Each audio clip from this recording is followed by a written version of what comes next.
जय हिंद दोस्तों, वंदे मातरम। दोस्तों, कल्पना कीजिए एक ऐसा मुख्यमंत्री जो चुनावी प्रक्रिया को ही निशाना बना रहा हो। भड़काऊ भाषणों के जरिए माहौल बिगाड़ने की कोशिश की जा रही हो और अब चुनाव आयोग खुद सुप्रीम कोर्ट की शरण में जाकर के कह रहा हो कि यह सब कुछ रुकना चाहिए जज साहब। जी हां, पश्चिम बंगाल की मुख्यमंत्री ममता बनर्जी पर अब चुनाव आयोग का शिकंजा कसता नजर आ रहा है। एसआईआर यानी कि स्पेशल इंटेंसिव रिवीजन की प्रक्रिया को लेकर के उनके लगातार हमलों ने राज्य में हिंसा और धमकियों का सिलसिला शुरू कर दिया है और चुनाव आयोग ने इसे रोकने के लिए सुप्रीम कोर्ट में एक जोरदार हलफनामा दाखिल किया है और chief justice of India Suryakant से इस मामले में इंटरवीन करने की मांग की है और ममता के खिलाफ में बड़े से बड़े एक्शन की मांग की गई है। दोस्तों, क्या यह ममता दीदी की सियासी रणनीति का अंत होगा या फिर बंगाल की राजनीति में नया ड्रामा शुरू होगा? सुप्रीम कोर्ट से ममता बनर्जी के खिलाफ में चुनाव आयोग किन पहलुओं पर गुहार लगा रहा है और क्या ममता दीदी के खिलाफ में कोई एक्शन लिया जाएगा? क्योंकि बीजेपी के कई नेता तो ममता बनर्जी की गिरफ्तारी की मांग पर अड़े हुए हैं। पश्चिम बंगाल में दोस्तों इन दिनों चुनावी रोल्स की स्पेशल इंटेंसिव रिवीजन यानी कि एसआईआर की प्रक्रिया चल रही है, जो मतदाता सूची को अपडेट करने का एक रूटीन प्रोसेस है। लेकिन मुख्यमंत्री ममता बनर्जी इसे एनआरसी यानी कि नेशनल रजिस्टर ऑफ सिटीजंस उससे दरअसल जोड़ करके लोगों में डर का माहौल बना रही हैं। उनके भाषणों में एसआईआर को गुप्त एनआरसी बताकर के वो कह रही हैं कि ये लोगों की नागरिकता छीन लेगा, खास तौर पर मुस्लिम और मतुआ समुदाय के लोगों की। अब दोस्तों, जो एसआईआर है उसका एनआरसी से रत्ती भर लेना देना नहीं है, लेकिन ममता बनर्जी ऐसा डर का माहौल बना रही है खास तौर पर मुस्लिम समुदाय के लोगों में कि आपकी नागरिकता छीनी जा रही है। चुनाव आयोग का कहना है कि यह बयान न सिर्फ गलत है बल्कि वो चुनाव अधिकारियों पर हमलों और धमकियों को भी बढ़ावा दे रही हैं। चुनाव आयोग के हलफनामे में साफ कहा गया है कि ममता बनर्जी के भड़काऊ बयानों से राज्य में चुनावी कामकाज बाधित हो रहा है और बीएलओज जो बूथ लेवल ऑफिसर्स होते हैं उनकी जान को भी खतरा बढ़ गया है। चुनाव आयोग ने सुप्रीम कोर्ट में यह हलफनामा एक याचिका के जवाब में दाखिल किया है जिसमें बीएलओज की सुरक्षा की मांग की गई है। हलफनामे में दोस्तों विस्तार से बताया गया कि पश्चिम बंगाल में अन्य राज्यों की तुलना में धमकियां और बाधाएं बहुत ज्यादा हैं। अन्य राज्यों में भी एसआईआर की प्रक्रिया चल रही है, वहां पर भी वोटर जो लिस्ट है उसको रेक्टिफाई किया जा रहा है, वहां तो इतना बवाल नहीं है। लेकिन ममता बनर्जी ने पश्चिम बंगाल में सारी हदें पार कर दी। ममता के भाषणों को सीधे जिम्मेदार ठहराते हुए चुनाव आयोग ने सुप्रीम कोर्ट में कहा कि यह बयान चुनावी प्रक्रिया को कमजोर कर रहे हैं और लोकतंत्र के लिए बहुत बड़ा खतरा है। क्या दोस्तों सुप्रीम कोर्ट अब ममता बनर्जी पर सख्ती बरतेगा? मीडिया रिपोर्ट्स का कहना है कि कोर्ट इस मामले पर बहुत जल्द सुनवाई कर सकता है और अगर चुनाव आयोग की दलीलें मजबूत साबित हुई, क्योंकि इस हलफनामे में बहुत सारे सबूत पेश किए गए हैं, तो ममता बनर्जी की सियासी मुश्किलें बढ़ सकती हैं। बीजेपी इस मौके को हाथ से नहीं जाने दे रही। पार्टी के कई बड़े नेता ममता बनर्जी पर हमलावर हैं। नेता विपक्ष शुभेंदु अधिकारी ने तो चुनाव आयोग को चिट्ठी लिख करके कहा है कि ममता बनर्जी मतुआ समुदाय में एनआरसी का झूठा डर फैलाने की कोशिश कर रही हैं, जबकि एसआईआर लोगों के लिए उम्मीद की किरण है। बीजेपी के अन्य नेताओं ने ममता बनर्जी के खिलाफ में गिरफ्तारी तक की मांग कर दी है, यह कहते हुए कि उनके बयान हिंसा भड़का रहे हैं और चुनावी निष्पक्षता को खतरे में डाल रहे हैं। राज्य में दोस्तों जगह जगह विरोध प्रदर्शन किए जा रहे हैं, जहां पर बीजेपी के कार्यकर्ता ममता बनर्जी को लोकतंत्र विरोधी बता रहे हैं।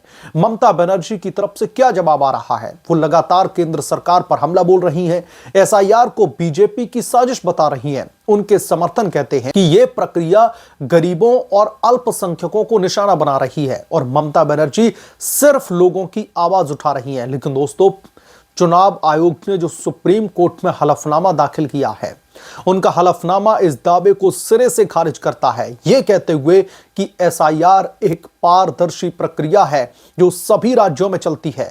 लेकिन पश्चिम बंगाल में ही इतनी बाधाएं क्यों उत्पन्न की जा रही है ममता बनर्जी के द्वारा? और भी तमाम राज्यों में जहां पर गैर भाजपाई सरकार है, वहां पर भी इस प्रक्रिया को सुचारू रूप से चलाया जा रहा है। लेकिन पश्चिम बंगाल में ममता इतनी बौखला क्यों गई हैं?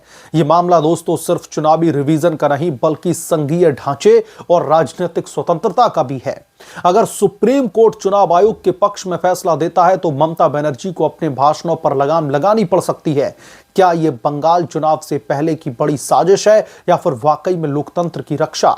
जैसे जैसे दोस्तों कोर्ट की सुनवाई नजदीक आएगी, बंगाल की सड़कों पर तनाव बढ़ता जाएगा। फिलहाल सभी की नजरें सुप्रीम कोर्ट पर टिकी हैं कि क्या ममता दीदी इस घेराबंदी से निकल पाएंगी या फिर सुप्रीम कोर्ट की तरफ से ममता बनर्जी को एक बहुत बड़ा झटका दिया जाएगा, क्योंकि बीजेपी लगातार ममता बनर्जी पर हमलावर है और इलेक्शन कमीशन ऑफ इंडिया की तरफ से जो ये हलफनामा दाखिल किया गया है उसमें ममता बनर्जी के उन तमाम भाषणों का जिक्र किया गया है, उनके तमाम स्टेटमेंट का जिक्र किया गया है, जिन स्टेटमेंट के बेसिस पर पश्चिम बंगाल की सड़कों पर, पश्चिम बंगाल की गलियों में तनाव की स्थिति देखने के लिए मिल रही है। कुछ दिन पहले ही मैंने एक खबर को रिपोर्ट किया था और उस खबर में बताया था कि कैसे एक बीएलओ दफ्तर पर जो है हमला कर दिया जाता है, वहां का फर्नीचर तोड़ दिया जाता है, वहां पर जो एसआईआर से रिलेटेड जो तमाम फाइलें थी उनको फाड़ दिया जाता है, जो कंप्यूटर था उनको तोड़ मरोड़ कर दी जाती है उनकी, और बाहर आगजनी की घटना को अंजाम दिया जाता है। इस पर चुनाव आयोग की तरफ से एक ऑफिशियल स्टेटमेंट भी आया था जिसमें यह कहा गया तकरीबन 20 लाख रुपए की प्रॉपर्टी को नष्ट किया गया है। 20 लाख रुपए का सीधे सीधे चुनाव आयोग को नुकसान पहुंचाया गया है। और इससे भी बड़ी बात यह है कि जो इलेक्शन कमीशन ऑफ इंडिया के जो तमाम अधिकारी उस दफ्तर में मौजूद थे उन्हें अपनी जान बचा करके भागना पड़ा है। यह सब क्यों हो रहा है? इसके पीछे की वजह दोस्तों एक ही है, ममता बनर्जी के भड़काऊ बयान। एसआईआर से रिलेटेड तमाम जो मिस इंफॉर्मेशन है, जो गलत जानकारियां हैं, वो लोगों के बीच में स्प्रेड की जा रही हैं ताकि जनता को यह भरोसा दिलाया जाए। और खास तौर पर मैं मुस्लिम समुदाय और मतुआ समुदाय की बात कर रहा हूं कि उनकी नागरिकता को छीनने की साजिश रची जा रही है। यह एक गुप्त एनआरसी प्रक्रिया है, इस तरीके की बातें कही जा रही है वहां की सरकार की तरफ से, वहां के नेताओं की तरफ से, तो यह यकीनन तौर पर लोगों को भ्रमित किया जाएगा। भोली भाली जनता को बेवकूफ बनाने के लिए उनके बीच में मिस इंफॉर्मेशन स्प्रेड करके, गलत बयानबाजी करके कहीं ना कहीं उन्हें ट्रैक से उतारने की कोशिश की जा रही है, उन्हें भड़काने की कोशिश की जा रही है ताकि वो आग बबूला हो उठे कि एनआरसी ये गुप्त एनआरसी एक है, ये एसआईआर की प्रक्रिया असल में नहीं है और उनकी नागरिकता को छीनने की साजिश रची जा रही है। इसलिए अब सुप्रीम कोर्ट में हलफनामा दाखिल करके सीधे सीधे सुप्रीम कोर्ट से अब इंटरवेंशन की बात कही गई है और कहा गया है कि चीफ जस्टिस ऑफ इंडिया साहब अब आप ही ममता बनर्जी पर नकेल कसिए।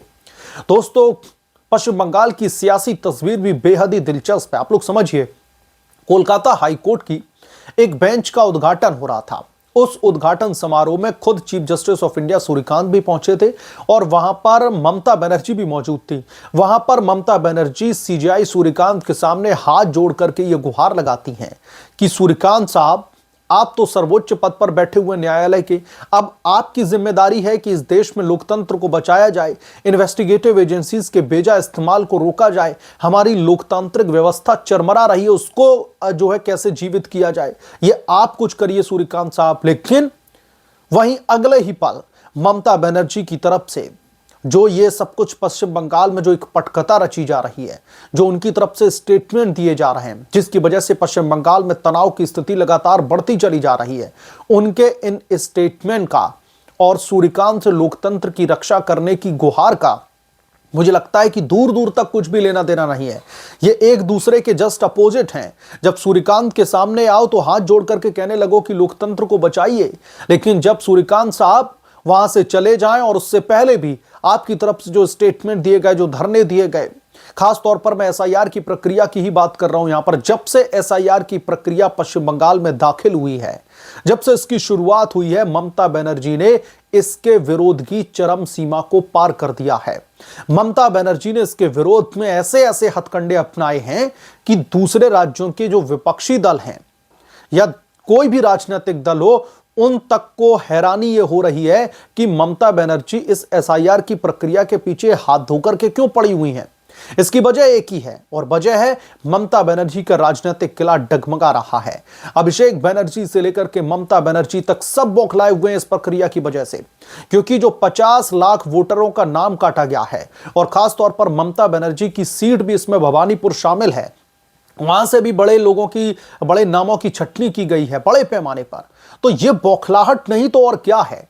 अगर आपको इतना ही भरोसा है पश्चिम बंगाल की जनता पर, आप उनको अपनी खुद को दीदी बताती हैं उनकी, आप मां माटी मानुष की बात करती हैं, आप साल 2011 से लगातार सत्ता पर काबिज हैं और आप यह भी दावा करती हैं कि आपने पश्चिम बंगाल के विकास के लिए बहुत सारा काम किया है, तो फिर आप में इतना ज्यादा डर का माहौल क्यों है? जनता को डिसाइड करने दीजिए। और इलेक्शन कमीशन ऑफ इंडिया का जो ये रूटीन प्रोसेस है, इसमें इतनी सारी बाधाएं क्यों उत्पन्न की जा रही हैं? तो कुल मिलाकर के अब सुप्रीम कोर्ट की शरण में पहुंचा है हलफनामा लेकर के चुनाव आयोग और ममता के खिलाफ में कार्रवाई की मांग की जा रही है। बहरहाल आप क्या सोचते हैं इसके बारे में, आपकी क्या राय है, हमें कमेंट करके जरूर बताएं। जल्द मिलूंगा किस दूसरे बड़े अपडेट के साथ में, तब तक के लिए धन्यवाद। अगर आप लोग चैनल पर नए हैं तो प्लीज चैनल को सब्सक्राइब करें, साइड बने बेल आइकन को जरूर प्रेस करें ताकि जब भी मैं कोई बड़ी खबर लेकर आऊं तो इसकी जानकारी सबसे पहले आपको मिले।